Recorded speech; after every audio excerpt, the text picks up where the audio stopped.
çovdardır. Kim yeyə bilməz bu çörəkləri? Mədəsində yarası, xorası olan adamlar bu çörəklərdən yeyə bilməz.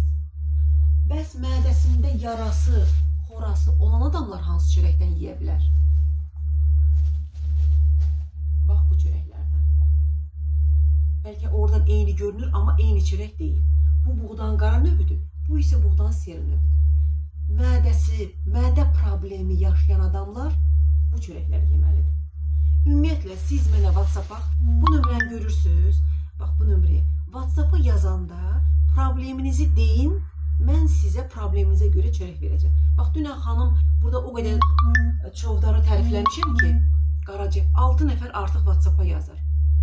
O qədər çovdarı tərifləmişim ki, qadın gördüm ki, bura Yasamala yaxında bizim çörəyimiz artıq qalmışdı. Dedim ki, hə, artıq var çörəyimiz, gəlib götürə bilərsiniz. Deyir, mən çovdar istəyirəm, amma mədəsində problemi var imiş. Nə yaxşı ki, mənə elə bir Allah dedizdirdi ki, sənin mədəndə problem var, sənə çovdar olmaz. Yəni, diqqətli olun, çörəyi alanda məndən soruşur. Amma bu çörək kimə olar? Şəkəri olana, zobu olana, asma yaşayanlara, bronx problemi olanlara, vərəm problemi yaşayanlara, qaraciyərinə su yığılanlara, mən bunları belə loru dildə deyirəm ki, termindən demirəm ki, bəlkə insanlar bilmirlər bu nədir. Mən demirəm ki, bilmirsiniz. İçinizdə bilənlər var, amma mən ümumi danışıram deyə, ona görə açıq danışıram ki, hamı bilsin ki, kimə lazımdır bu çörək. Qəbizliyi olanlar, istər öd probleminizdən, istər bağırsaq tənbəlliyindən. Eşidirsinizmi nə deyirəm? Ancaq yazırsınız, deyəsən eşitmirsiniz. Bilirəm ki, mənə eyni suallar yenə mənə verəcəksiniz.